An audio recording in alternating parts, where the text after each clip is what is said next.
کے ہاتھ کو نکالیں گے سینہ چیرتے ہوئے اور اس کے بائیں ہاتھ پر کا نام اعمال رکھ دیا جائے گا اور پیٹ کا روتا ہوا اپنا نام اعمال کو پکڑ لے گا. پھر جہنم کا ٹکٹ اسے مل جائے گا. پھر جب تک اللہ تعالیٰ کا حکم ہوگا جہنم رہے گا.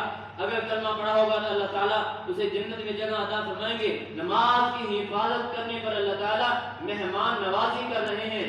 عالم جس وقت میدان حشر کی پہلی منزل ہے, میدان حشر کی عالم برزخ سے منتقل ہو کر میدان حشر کی پہلی منزل میں اللہ تعالیٰ کامیابی کا اعلان کر رہے ہیں. کس کے لیے؟ جو نماز کی حفاظت کرے گا. نماز کی حفاظت کرنے والے کے لیے دنیا کی منزل بھی آسان ہو گئی اور پھر عالم برزخ کی پہلی منزل بھی آسان ہو گئی. پھر میدان حشر کی طرف انتقال کیا تو میدان حشر کی بھی منزلیں آسان ہوگی.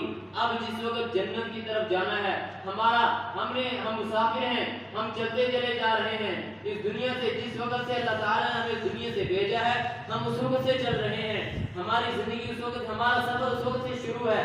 سارے کے سارے ساری دنیا کے سب انسان مسافر ہیں. کسی نے آج جانا, کسی نے کل جانا, کسی نے جوانی میں, کسی نے بڑھاپے میں, کسی نے بچپن میں چلے جانا ہے. ٹھہرنا کسی نے نہیں ہے. چلتے چلتے چلتے میدان حشر کو بھی پار کر کے جس وقت جنت کی طرف جائیں گے تو درمیان میں جہنم کے اوپر ایک پل ہے جسے پل صراط کہتے ہیں. پل صراط کہتے ہیں. اب جنت کی طرف جانا ہے, پل صراط سے گزرنا ہے. حضور صلی اللہ علیہ وسلم نے فرمایا کہ وَيَمُرُّ عَلَى الصِّرَاطِ كَالْبَرْقِ. نماز کی حفاظت کرنے پر اللہ تعالیٰ کی طرف سے چوتھی مہمان نوازی ہے, چوتھا اکرام فرما رہے ہیں, چوتھی اکرام ہے. 1500 سال کا راستہ ہے, 1500 سال انسان سفر کرے کہاں تک پہنچ جاتا ہے. اور پھر صرف راستہ صرف یہ نہیں ہے کہ ہموار راستہ ہے, سڑک بنی ہوئی نہیں, ایسی بات نہیں ہے. بال سے باریک ہے اور پھر نیچے جہنم, دہکتی ہوئی جہنم ہے, اللہ تعالیٰ کی جہنم ہے.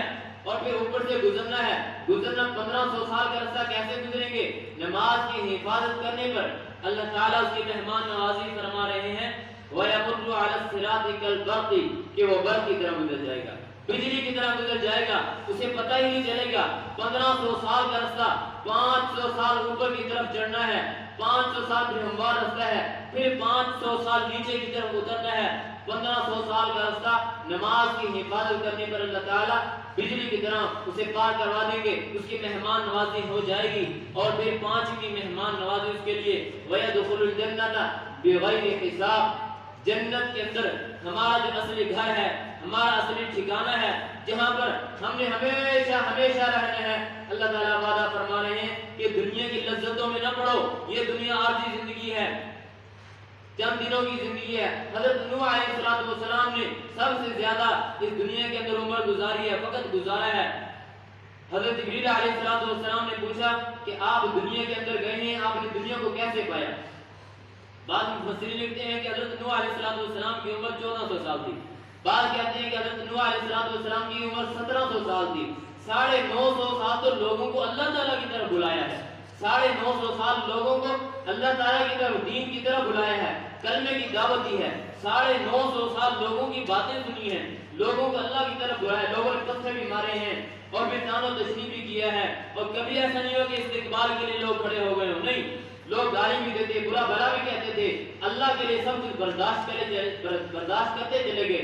1700 سال 1400 سال گزارنے کے بعد جس وقت اس دنیا کو چھوڑ کر عالم برزخ کی طرف منتقل ہوئے, حضرت جبریل علیہ السلام نے پوچھا کہ آپ نے دنیا کو کیسے پایا, دنیا کے اندر آپ نے کتنا وقت گزارا, کس طرح پایا؟ تو فرماتے ہیں کہ میں نے جو دنیا کے اندر عمر گزاری ہے, مجھے ایسے لگا کہ ایک خیمہ ہے جس کے 2 دروازے ہیں, یا ایک کمرہ ہے جس کے 2 دروازے ہیں. میں ایک دروازے سے داخل ہوا اور چلتے چلتے اس خیمے کے اندر ٹھہرا نہیں ہوں, اس کمرے کے اندر میں نے اسٹے نہیں کیا, قیام نہیں کیا, چلتے چلتے دوسرے دروازے سے نکل گیا.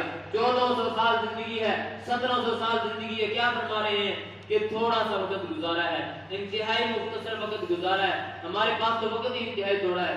کتنی ہماری زندگی ہے کسی کو کوئی خبر نہیں ہے. زیادہ سے زیادہ بہت کم لوگ ہیں 80 90 100 سال تک پہنچتے ہوں گے. اب جو ہمارے جیسے ہیں وہ 40 سال سے اوپر نہیں گزریں گے. 40 سال تک تو لوگ پہنچے, کسی کو شوگر ہے, کسی کو کون سی بیماری ہے. یہ اللہ تعالیٰ کی طرف سے فرشتے ہیں جو پیغام دے رہے ہیں کہ موت قریب ہے. بیماری ہے, بیماری بتاتی ہے, موت کی یاد دلاتی ہے کہ اللہ تعالیٰ کے سامنے حاضر ہونا ہے.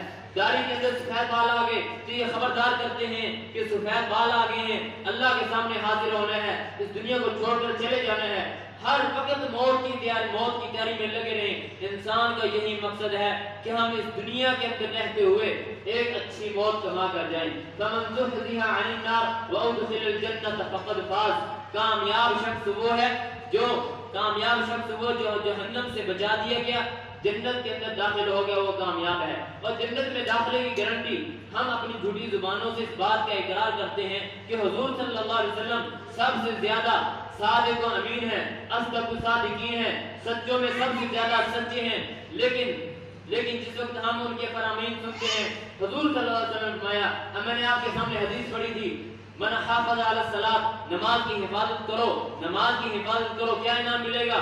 اکرمہ اللہ تعالی بخمس خصال، پوری حدیث کا ترجمہ سنا دیتا ہوں۔ نماز کی حفاظت کرنے پر اللہ تعالیٰ مہمان نوازی کریں گے۔ دنیا کی پہلی منزل ہے، ہر آدمی کو فکر ہے کہ میں پیسہ کہاں سے کماؤں گا، میری زندگی بہترین ہو جائے، میری ساری کی ساری ضروریات پوری ہو جائیں۔ اب اللہ تعالیٰ وعدہ فرما رہے ہیں، حضور صلی اللہ علیہ وسلم نے ہمیں بتایا نماز کی حفاظت کرو، ساری کی ساری ضروریات پوری ہو جائیں۔